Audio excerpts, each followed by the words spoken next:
Hello အားလုံးပဲမင်္ဂလာပါ Chairman the Great Last Staros ပေးမှာကျေးဇူးလိုက်ပါတယ်ဆက်ဆက်ကဒီနေ့ဗီဒီယိုနဲ့ကိုဘယ်လိုလုပ်ပေးသွားဖို့ရှိလဲဆိုလို့ရှိရင်အခုဗီဒီယိုကြည့်နေရတဲ့အနေနဲ့အခုဒီဗီဒီယိုကိုကြည့်နေတဲ့အချိန်မှာအရန်နေသိလှုပ်ရှားဖြစ်ပေါ်လိုက်မယ်ဖြစ်နေတာပဲဖြစ်ဘာလို့ဘာကမှမသိပဲဖြစ်နေတာပဲဖြစ်ပြီးလို့ရှိရင်လမ်းနှစ်ခုဖြစ်နေလမ်းကြောင်းနှစ်ခုဖြစ်နေကိုယ့်ရဲ့ဘန်းနာအတွက်သွားလမ်းကြောင်းနှစ်ခုဖြစ်နေအဲ့လွမ်းသွားလမ်းကြောင်းမှာဘယ်လမ်းကိုရွေးရမလဲရွေးချယ်ရခက်နေရလူတွေအနေနဲ့ဒီဝင်းလေးကိုကြည့်သွားလို့ရပါတယ်တကယ်လို့ဒီအပြောသွားတဲ့ဟာလေးနဲ့မတိုက်ဆိုင်ဘူးဆိုလို့ရှိရင်ဗီဒီယိုကိုကြော်သွားလို့ရပါတယ်ဒီနေ့ဆက်ဆက်ကဘာပြောရမလဲဆိုလို့ရှိရင်would you become your dream we are set dream မင်းရဲ့အိမ်မက်တွေတကယ်ဖြစ်လာဖို့ရှိလားဟာနဲ့ပတ်သက်ပြီးတော့ဖြစ်ပါတယ်အဲ့ကျိုးဝင်ချတော့ကြောင့်ဒီဝီဒီယိုလေးကိုကြည့်ရတဲ့အနေနဲ့ကွယ်အခုချိန်မှာဘာဖြစ်နေလဲဆိုလို့ရှိရင်မထင်မဖဲနဲ့ကြောက်ကစားဖြစ်နေတာပဲဖြစ်ဘယ်လိုပြောရမလဲ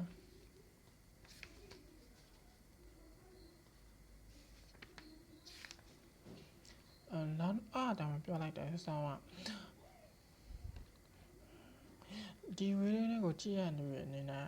ဝေးဆက်စရာလမ်းနှစ်ခုရှိတယ်အဲ့လမ်းနှစ်ခုဘယ်ဟာကိုရွေးချယ်ရမှမသိဘူးဖြစ်နေရကွာမထင်မှဖမ်းနဲ့ဒီလမ်းကိုရှောက်နေရပုံစံမျိုးပြီးတော့ဒီဗီဒီယိုလေးကိုကြည့်လိုက်တဲ့အချိန်မှာလည်းမထင်မှတ်ဖမ်းတာကြည့်ပြသွားအောင်ဒီဗီဒီယိုလေးကိုကြည့်နေတဲ့အချိန်မှာအရန်နေစိတ်လှုပ်ရှားနေရကွယ်ကိုယ့်ရဲ့အိမ်မက်တွေတကယ်ဖြစ်လာဖို့အတွက်စိတ်အားထက်သန်နာမှာကွယ်ဒီလိုမျိုးနှစ်ခုရှိတယ်ကောင်းတဲ့ဘက်ကိုလိုက်ပြီးတော့အလွယ်နည်းနဲ့သွားမလားဖြတ်လန်းနဲ့သွားမလားအဲ့လိုမျိုးရှိတယ်ဒါပေမဲ့ဒီဗီဒီယိုဒါကြည့်ရလို့ဒါမဆိုလို့ကွယ်အဲ့လိုမျိုးကိုကြည့်ရမလားဒီကိုယ့်ရဲ့အိမ်မက်တွေတကယ်ဖြစ်လာဖို့အတွက်ရန်နေကိုစိတ်လို့ရှာဗီဒီယိုဖတ်တယ်လို့လားဘာလို့လဲဆိုတော့ဒီကိုအိမ်မက်ကိုတကယ်ဖြစ်ချင်တာအဲ့အိမ်မက်ကိုတကယ်ဖြစ်ချင်တဲ့အတွက်ကြောင့်စိတ်လောပြီးတော့မကောင်းတဲ့မတမာတဲ့နီလန်းနဲ့အသုံးပြုလိုက်မလားအသုံးပြုပြီးတော့အိမ်မက်တွေကိုနောက်ကိုလိုက်မလားဒါမှမဟုတ်ရှင်ကိုပုံမှန်ဖြည်းဖြည်းနဲ့မမှန်စူးစမ်းပြီးတော့အိမ်မက်နောက်ကိုလိုက်မလားအဟာရွေးချယ်ရမှာကိုဆက်ကတော့ပြပြနဲ့မမှန်သွားဖို့တိုက်တွန်းနေတယ်ဘာဖြစ်လဲဆိုတော့မတာမာနဲ့နီလာရေရှည်မှာပါမန်နဲ့အတွက်မကောင်းလေကြာရှည်ပြောရမလားအလုပ်တစ်ခုလုပ်ပြီးဆိုလို့ရှိရင်မျက်စိမတောင်တော့မှမရှိနဲ့ဟိုးအဝေးကိုကျူတွေးပြီးတော့ကြည့်ထားတဲ့နော်ကွယ်အဲ့ဟာမှကိုယ့်ရဲ့တိတ်ခါတွေသီလရဲ့သမာဓိရဲ့အတွက်ကြာရှည်ထိန်းသိမ်းတာမှာဟာကိုမျက်စိမျက်တောင်တစ်စုံမှမျက်စောင်တစ်စုံလေးအချိန်တိုးလေးအတင်းအောင်မြင်ပြီးတော့ဘာလို့မှန်လောက်တာမလားအားကြောင့်မို့ကိုယ့်ရဲ့အိမ်မက်တွေကိုတကယ်ဖြစ်လာဖို့အတွက်တကယ်ဖြစ်လာဖို့အတွက်စူးစမ်းနေမယ်ဆိုလို့စူးစမ်းချင်တယ်ဆိုလို့ရှိရင် desire your desire become your dream အဲ့လိုမျိုးဖြစ်ဖို့အတွက် your desire you become your dream မင်းဖြစ်ချင်တဲ့စိတ်ဆန္ဒမင်းအိမ်မက်တကယ်ဖြစ်လာဖို့အတွက်ဘယ်လိုမျိုးလုပ်ဖို့ဆိုလို့ရှိရင်ဘယ်လိုမျိုးလုပ်ဖို့လိုရလဲဆိုလို့ရှိရင်ကောင်းမွန်တဲ့စူးစမ်းမှုရယ်ကောင်းမွန်တဲ့စိတ်အားထက်သန်မှုရယ်အဲ့နှစ်ခုပေါင်းစပ်ပြီးတော့မင်းရဲ့အိမ်မက်တွေကိုဖြစ်လာဖို့အတွက်စူးစမ်းသွားဖို့တိုက်တွန်းချင်တယ်ဘာဖြစ်လို့လဲဆိုတော့အခုချိန်နေမှာဒီဗီဒီယိုလေးကိုအားကြောင့်ဆက်ဖတ်နေနေကွယ်ကိုဘယ်လိုခံစားမိလဲဆိုလို့ရှိရင်ကိုကအပြင်ပိုင်းမှာတော့ကောင်းနေတယ်လို့မျိုးဒါပေမဲ့အတွင်းပိုင်းမှာကွယ်ဘာဖြစ်နေလဲဆိုအရန်ကိုပြိုလဲနေအပြင်ပိုင်းကိုမတက်ရအောင်အတွက်အရန်ကိုထိန်းချုပ်ထားရအဲ့လိုပုံစံမျိုး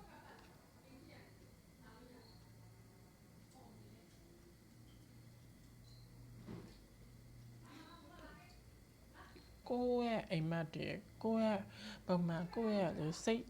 စင်းရဲမှုတွေကိုတခြားတွေမမြင်ရဖို့အတွက်မနေရုံးကန်ဖုံးကွယ်နေရတဲ့ပပေါ်မှာရှိရကွာတောင်းမှအရင်တက်ဆက်ပါလို့ရှင် sorry ပါဘာလို့လဲဆိုတော့7 or win အရာဘာဖြစ်လို့လဲဆိုတော့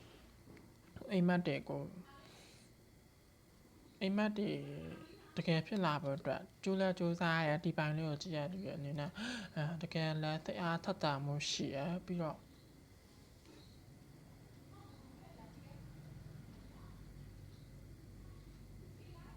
အကျိုးအမြတ်တွေအတွက်ဘယ်လိုပြောရမလဲအကျိုးအမြတ်တွေရဖို့အတွက်လည်းစဉ်းစားထားအကောင်းရှိအဆိုးအကောင်းရှိအဆိုးလည်းရှိမှာအဲ့လိုမျိုးကြိုတင်စဉ်းစားဖို့အတွက်လိုအပ်တယ်ကိုကဘာဖြစ်လဲဥပမာဟင်းချက်မယ်ဆိုလို့ရှိရင်ကွာအမေတွေကဘယ်အမေတွေကိုအမေနှမျိုးအမေတွေကဘယ်အမေတွေကဒီဟင်းညာအတွက်အကောင်းဆုံးဖြစ်မလဲဆိုတာကိုကြိုတင်ပြင်ဆင်ထားဖို့အတွက်လိုအပ်တယ်ဟင်းချက်မိမှာတကယ်လို့ဥပမာကစုဥပမာဟင်းတစ်ခွက်ချက်ဖို့ဟင်းတစ်ခွက်ကောင်းကောင်းရဖို့အတွက်ဆိုလို့ရှိရင်ဟင်းခွက်မှာပါဝင်မဲ့ပစ္စည်းတွေကိုကြိုတင်ပြင်ဆင်ထားဖို့အတွက်လိုအပ်တယ်အဲ့လိုမျိုးပြင်ဆင်ထားမှသာလျှင်တကယ်ဟင်းချက်ပြီးသွားပြီဆိုလို့ရှိရင်ဟင်းချက်တော့မယ်တကယ်လို့ဟင်းဖြစ်လာဖို့အတွက်တကယ်လို့ဟင်းရကြိုတင်ပြင်ဆင်ထားမှုမရှိလို့ရှင်ကြောင်းကစားရဖြစ်မယ်ကွဥမာဟင်းချက်နေနဲ့ဟင်းဥမာကြက်သွန်နေရစီထပ်ပြီးပါတယ်ဒါပေမဲ့ကျောက်ကမခောက်ရပေးရသဘောမျိုးအဲ့လိုမျိုးဖြစ်နေလို့ရှင်ဟင်းကျောက်ကလည်းကြက်သွန်နေရလည်းဂျိုးတူးသွားမယ်ကျောက်ကလည်းခောက်တော့အဲ့လိုမျိုးကြောင်းကစားရဖြစ်မယ်ကွကျောက်ကလည်းခောက်တယ်ဟင်းလည်းဘယ်လိုစီရလည်းစုနေတကယ်စင်းရတကယ်အေးလူဒီဟင်းလေးရချက်ပြုတ်နိုင်မှာမဟုတ်ဘူးကွယ်ဆက်ပြောရတဲ့ပေါ့နားလည်လားမသိဘူးအဲ့လိုမျိုးကြိုတင်ပြင်ဆင်ထားမှုမရှိလို့ရှင်ကွယ်တကယ်ဖြစ်လာမဲ့အကျိုးရလက်ကကောင်းဖြစ်လာမှာမဟုတ်ဘူးကွယ်ကိုတွေ့ရမလားဘယ်လိုပြောရမလဲကိုကတွေးလိုက်တာကိုကအဲ့လိုမျိုးတွေးထားတာတစ်မျိုးရလာတဲ့ result ကတစ်မျိုးအဲ့လိုမျိုးဖြစ်သွားလိမ့်မယ်တကယ်လို့ကိုကစူးစမ်းနေမယ်တကယ်လည်းလုပ်နေမယ်ဆိုလို့ရှိရင်ကိုယ့်ရဲ့အိမ်မက်တွေကတကယ်ဖြောက်ပြူးသွားဖို့ရှိရကွာလို့ရှိရင်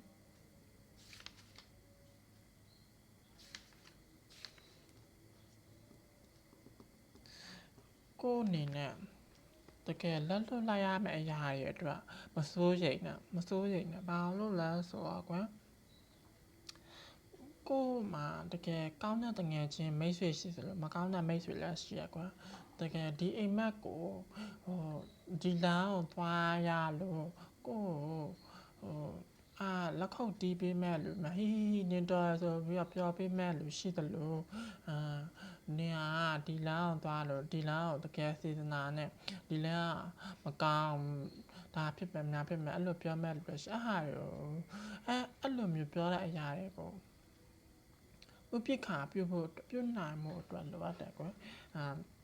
တကယ်မိတ်ဆွေကတော့ကိုတကယ်လို့အောင်မြင်သည်ဖြစ်စေကြာဆုံးသည်ဖြစ်စေအောင်မြင်သွားလို့ရှိရင်လည်းမုဒိတာပေါ့လောကကြီးမှာကွယ်လူတိုင်းကိုတနာ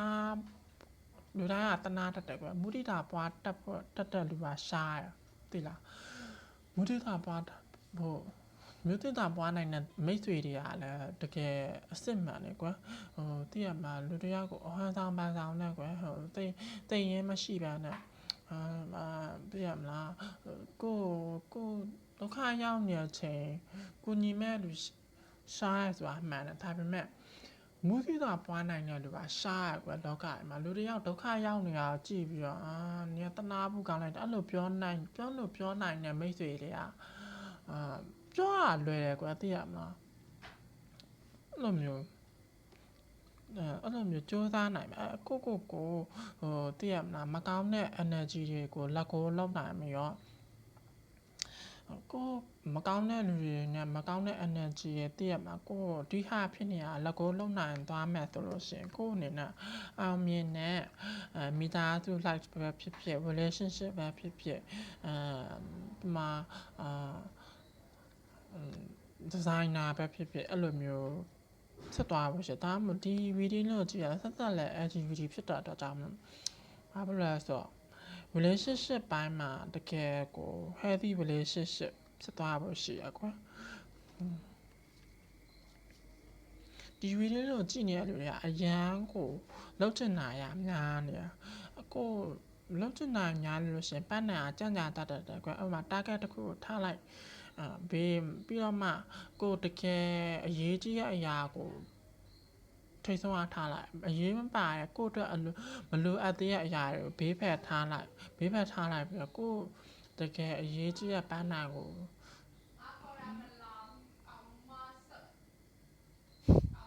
sorry ပါစောနောက်ဆက်လေးဖြစ်သွားလို့အားကြောင့်မလို့ပြောရလေဘေးကြားထဲမှာနောက်ဆက်လေးရှိရအဲ့နောက်ဆက်လေးကိုဥပိ္ပခာပြုနိုင်မှုလိုအပ်တယ်ကွာကိုအိမ်မက်တွေကိုဥမာကိုက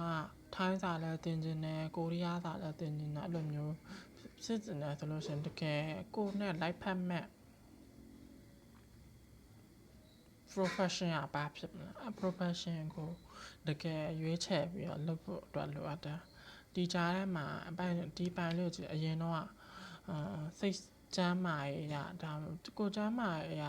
ဒီမကောင်းမဖြစ်ခဲ့ဘူးဆိုရင်တော့မှစိတ်ကျမ်းမာရေးရတော်တော်ကိုပြိုလဲခဲ့ပုံရအားကြောင့်ဒီဗီဒီယိုကိုကြည့်နေနောက်ပိုင်းကြည့်နေအချိန်တွေမှာပေါက်လိုက်တော့ခုစားနာ7နေပါ8ကြာတယ်မှာတော့7တော့တည့်ရမှာဒီရွေးချယ်တရားရဲ့အများရဲ့အတွက်ကြောင့်မလို့ဖိတ်စင်းခဲ့ရခဲ့ရတဲ့နေ့လည်းရှိရဒါမှမဟုတ်လို့ရှိရင်ကိုယ်အနေနဲ့ weakness ဖြစ်တာကွယ်ပါလားသိကြမှာရတော့၎င်းကိုကြမှာရတော့၎င်းအရင်တော့ဖြစ်ခဲ့တယ်အရင်တော့ရှိခဲ့တယ်အခုနောက်ပိုင်းမှာတော့ကိုတမိုးထားပြီးရဲ့နောက်ပိုင်းမှာဆိုလို့ရှိရင်ကိုဟာကိုတမိုးထားနိုင်တယ်လေကိုရဲ့ sex grown ညာပို့ပြီးတော့ဒူပါလေးဖြစ်လိမ့်မယ်အားကြောင့်မလို့ဒီဗီဒီယိုလေးကိုကြည့်နေရလူတွေအိမ်မက်တွေကိုတကယ်ဖြစ်လာဖို့အတွက် message ပေးချင်တာDo well that's my soul wants to travel မင်းဘယ်အရာကိုလုပ်ဖို့အတွက်စွန့်စားဖို့အတွက်ခီးသွားမယ်ဆိုလို့ရှိရင်စွန့်စားရမယ်ကွယ်ဘယ်ဟာကိုစွန့်စားရမလဲစွန့်စားရမယ်ဘယ်ဟာဖြစ်မလဲအဟာကိုပတ်သက်ပြီးတော့တကယ်ကိုအရန်ကိုပြောရမှာအရန်နေသိလို့ရှာရတယ်ဒီဗီဒီယိုဖတ်တော့လေဟုတ်ကဲ့ဆိုတော့ကိုကအိမ်မက်တွေကိုတကယ်မဖြစ်လာမှာကြောက်တယ်ဖြစ်လာမှာကြောက်တဲ့စိတ်တွေကိုတွန်းလှန်နိုင်ဖို့အတွက်လိုအပ်တယ် When we travel, we grow, we open up our little world to more adventure. ကျွန်တော်တို့ကခီးသွားဖို့အတွက်ကွာကျွန်တော်တို့ရဲ့စွန့်စားမဲ့စိတ်တွေကိုဖွင့်လှစ်ထားဖို့စွန့်စားမဲ့စိတ်တွေကိုကျွန်တော်တို့မှာတိတ်တွေကိုစောက်ကင်မထားဘဲနဲ့ကွယ်လွှတ်ချနိုင်ဖို့အတွက်လိုအပ်တယ်ဆိုလို့ရှိရင်အဲ့လိုမျိုးစောက်ကင်ထားအရာဆိုလို့ရှိရင်ကွယ်အိမ်မက်တွေကိုတကယ် understanding နားလည်ဖို့လည်းလိုအပ်တယ် trust မှန်ကန်ဖို့အတွက်လည်းလိုအပ်တယ်အခါတရံမှာအထီးကျန်မှုတွေရှိလာနိုင်မယ်အခါတရံမှာစူးစမ်းရမယ်ကွယ်စွန့်လွတ်လိုက်ရမယ်ပို့ပြီးတော့စွန့်လွတ်နိုင်ရမယ် Our heart and minds expand and our desire are satisfied ကျွန်တော်တို့ရဲ့စိတ်နဲ့နှလုံးသားဆိုလို့ရှိရင်ကျင့်နာမှုရှိမှဆိုလို့ရှိရင် where each you are so calling you to visit မင်းရဲ့နှလုံးသားမင်းရဲ့စိတ်ဝိညာဉ်တွေကဘယ်ဟာကိုခရီးသွားဖို့အတွက်လိုအပ်နေလဲဆိုတာကိုမင်းသိမှာပါ pick a location on your desire list. Choose your date when you will get there and start planning. မင်းရဲ့အိမ်မက်ကမင်းဘယ်ခရီးသွားခြင်းခရီးသွားအရာကိုခရီးသွားမဲ့ရက်ကိုရွေးပြီးလို့ရှိရင်မင်းနေနဲ့စပြီးတော့ကိုဘယ်နေရဖိမှစမယ်ဘယ်လိုမျိုးအစီအစဉ်တွေချမှတ်မယ်ဆိုတာကိုစတင်ပြီးလုပ်လိုက်ပြီးလို့ရှိရင် create a Pinterest board or start searching on travel sites for the best restaurant. Pinterest book မှာပဲဖြစ်အဲ့ခရီးသွားမဲ့နေရာကိုမင်းနေနဲ့အကောင်းဆုံး restaurant အဲ့ခရီးသွားမဲ့နေရာမှာဘယ် restaurant ကအကောင်းဆုံးလဲဆိုတာမင်းနေနဲ့ရှာဖွေလို့ရ anything that will create moment to let the universe know you are ready to make it happen. မင်းရဲ့အိမ်မက်တွေကို university ကိုဘယ်သူမှမသိဘူးဆိုလို့ရှင်တော့ university ကသိရအဟာကိုရဲဝန်ကြီးရေးဆိုင်လိုက်ပါအဲ့လိုမျိုးရင်ဆိုင်လိုက်အဲ့လိုမျိုးကိုအိမ်မက်တွေကတကယ်ဖြစ်မလာဘူးဆိုရယ်စိတ်တွေကိုလွတ်ချပြီးတော့ဖြစ်လာတာမဖြစ်လာတာဘေးချိတ်ထားပြီးတော့ဖြစ်လာတာမဖြစ်လာတာတွေကိုခေါင်းထဲကထုတ်ပြီးတော့ငါလုံနိုင်တယ်ဆိုတာကိုချပြလိုက်အဲ့လိုမျိုးချတလိုက်ပြီးဆိုတာနဲ့မင်းနေနဲ့ believe you can ဆိုတာနဲ့မင်းနေနဲ့တကယ်အဟာ university ကတကယ်မင်းကိုစုချသွားဖို့ရှိရကွယ်ဖြစ်လာမဖြစ်လာတာဘေးချိတ်ထားတာအဟာရနောက်အပိုင်းကွယ်မင်းနေနဲ့မင်းအိမ်မက်တွေကိုဆက်ပြီးတော့မှတ်ပိုင်ခွင့်ရှိရအိမ်မက်တွေကသိရမလားမင်းနေနဲ့ဘယ်အရေးချင်းမှရှိမလုံနိုင်တာတွေကဘေးချိတ်ထားလိုက်သိရမလားအဟာတွေလုံနိုင်နေရှိမလုံနိုင်နေရှိအဟာတွေဘေးချိတ်ထားလိုက်မင်းအိမ်မက်တွေကတကယ်ဖြစ်လာဖို့ရှိရကွယ်မင်းအိမ်မက်တွေကိုတကယ်တွေးပိုင်ဝင်ရှိရကွာတဆောင်တယောက်ကမင်းကိုလက်ကြုံမှုရကွာဒီအိမ်မက်ကြီးကမင်းအနေနဲ့မဖြစ်နိုင်ပါဘူးမင်းမအရေးချင်းရှိလားရှိနိုင်တဲ့အရေးချင်းရှိလားမနိုင်တဲ့အရေးချင်းရှိလားမနိုင်နိုင်မမနာနာကိုဘေးချိတ်ထားလိုက်အိမ်မက်တွေကိုတကယ်အိမ်မက်တွေကိုတကယ်ဥမာတပင်ပေါ်ရောက်နေမှာမဟုတ်ဘူးတပင်ပေါ်တက်နေရလဲအမှာတွင်းထူကန်ထူပဲကွာတကယ်လုံနိုင်တာပဲတပင်ပေါ်ရောက်နိုင်သွားတော့မှအိမ်မက်ကြီးကတကယ်ဖြစ်လာတာမဟုတ်ဘူးကွာဥမာပြောနေတာနားလဲလာတော့မသိဘူးတကယ်ပြောတာကွာအိမ်မက်တွေကတကယ်ဈေးကြီးရယ်မကြီးရယ်ဘေးချိတ်ထားလိုက်မင်းနေနဲ့စူးစမ်းနေမယ်ဆိုလို့ရှိရင်လုံလဝိရိယစိုက်ထုတ်နေမယ်တီလာရယ်တမာရီရယ်ပညာရယ်စိုက်ထုတ်အားထုတ်နေမယ်ဆိုလို့ရှိရင်အသိပညာအတတ်ပညာတွေနဲ့စူးစမ်းနေမယ်ဆိုလို့ရှိရင်အိမ်မက်ကြီးကတကယ်မဖြစ်လာနိုင်စရာအကြောင်းမရှိဘူးကွာတစ်ချိန်မှာဖြစ်လာနိုင်မယ်အဟာပြောချင်တာဗီဒီယိုလေးကိုအဆုံးထိနားထောင်ပေးရတဲ့အတွက်ကျေးဇူးတင်ပါတယ်တခုတည်းအောင်ချင်းကြီးကပေးပို့တဲ့မေတ္တာရေးကိုခံယူပါတယ်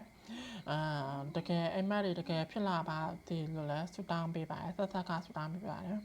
ဘိုင်ဗိုင်ဗီဒီယိုလေးကိုတိုက်ညက်တတ်တာဆိုလို့ရှိရင် like subscribe like and share လုပ်ပေးပါဖို့တောင်းဆိုပါတယ်ဆက်ရဲ့ချိန်မင်း the grace lab တာတော့ page လေးကိုfollow လုပ်ပါဖို့လည်းမပေးပါမယ်လို့တောင်းဆိုချင်ပါတယ်အားလုံးကျေးဇူးတင်ပါတယ် bye bye see you next time